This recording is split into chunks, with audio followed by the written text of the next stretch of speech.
Hi there, welcome to Wallet Reset, a single mom's journey to financial freedom. In this channel, budgeting feels more like a progress and not stressful. So let's reset our wallet, use our money wisely, and honor God with every financial decision. Okay, so bago ako mag-split ng money, this week, ito muna yung ginagawa ko. So may mga envelopes akong behind, aware ako dun.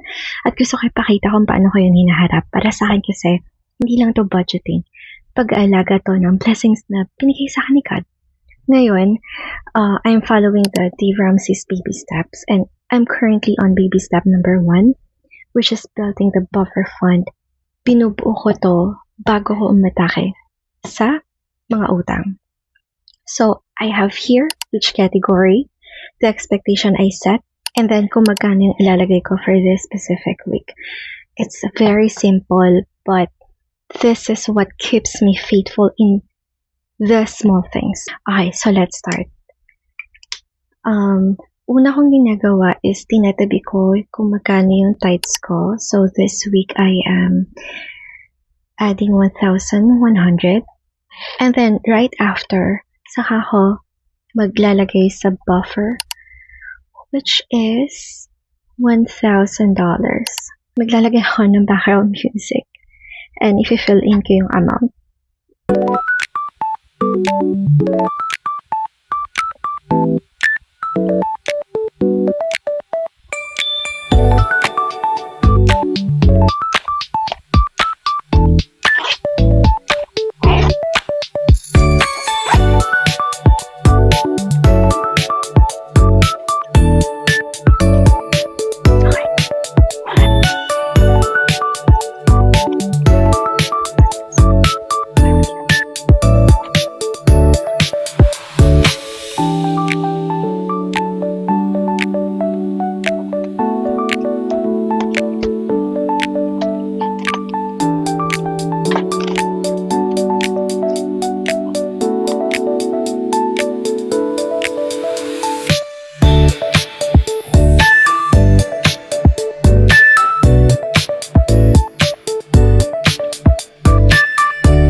Okay, I wanted to give you an example.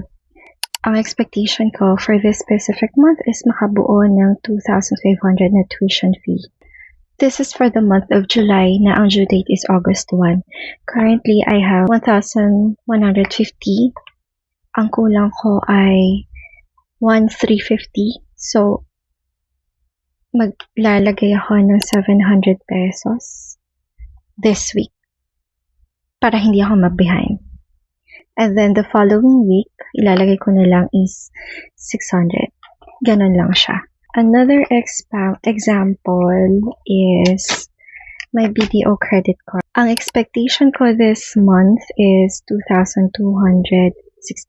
Currently, meron akong 1,100. Kulang ko pa for this month is 1,116.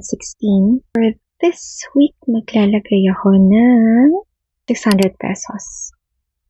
Para hindi ako mabihay. Ganyan. Ganun lang. This gives me talaga clarity. Another example, SSS loan. SSS loan ko is I have 800. Since ang target ko dito is 1,800, I still have 2 weeks left. This week, maglalagay ako ng 500. Ganun. So easy. Very, very easy. So long as you have the data, alam mo kung paano mag-execute. Kaya I will always promote you to have a tracker or any form of tracker. Ako, paper and pen. Mas bet ko. Okay. Another example is for the buffer fund. I know I am behind with the buffer fund. 5,000, right? Oh my gosh, I'm so behind. So 3,800 na lang yung kailangan, yung remaining. Plus another 1,100 yung sa may gatas. So, I am behind ng 2,700. Pero this week, I'll just keep ng 1,000 yung i-cash staff ko. And okay lang yun. Okay lang yun. Kaya ko, kaya ko naman bumawi sa susunod na buwan. Okay, next is school enrollment for 2027 to 2028. Monthly, nagtatabi ako ng 1,600. What I have now is 1,000. And ang remaining na lang is 600. So this week, magka-hashtag ako ng 300. Yun lang siya. Super dali lang. Kung may behind ka, okay lang yun. So long as nagkakaroon ng progress. It doesn't have to be perfect. So long as may progress ka. Because we have to be flexible din kasi when it comes sa magkano yung amount na nalalagay natin. Dahil life happens. For me, nagkulang yung sweldo ko na nakaraan kaya naging behind to. Yun yung pinaka-reason. And again, okay lang yun. So, same lang yung ginawa ko when it comes to birthday. Now, actually, meron pang isa. Sa people death, ito din behind din to Kasi, for whatever reason, naging behind siya. So, I have 250.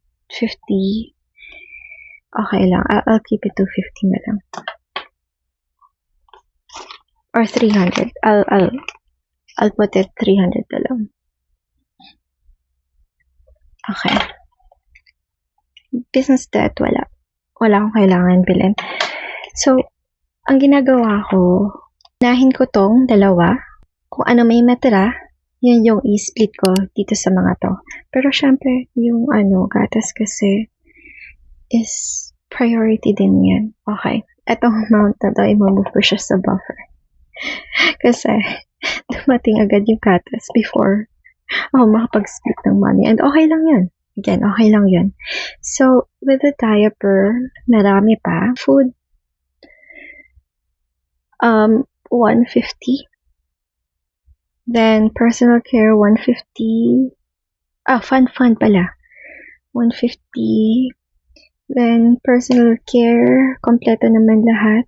Pero maglalagay na lang ako ng 150. Miscellaneous, I have to put here 300 kasi kailangan ko na pumunta ng church. School miscellaneous, hindi ko pa alam kung magkano yung kailangan kong ipunin for the field trip. Pero sa ngayon, maglalagay lang ako ng maliit muna. Wala pa daw kasi silang final cost kung magkano, pero possible daw 2,500 per person or 3,000 kasi noong nakaraang taon 3,000 na Okay, done. Alam ko na kung nasaan ako. Walang tsamba, walang hindi ko alam, walang iniiwasan tignan, aka procrastination. Every after ko tong ginagawa, nakakaramdam ako ng relief because I have clarity. It's about being faithful with small things. That even you are short with your target na sinat mo sa sarili mo, you face it. You pray and seek God for knowledge and wisdom kung paano mo mamamanage. You did not run from it. Yun yung pinaka-importante.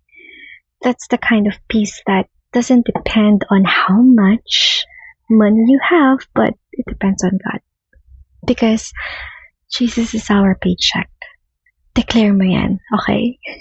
So if this helped you see your own envelopes clearer, hit like and follow. If you have your own behind envelope this week, tell me in the comment section, okay?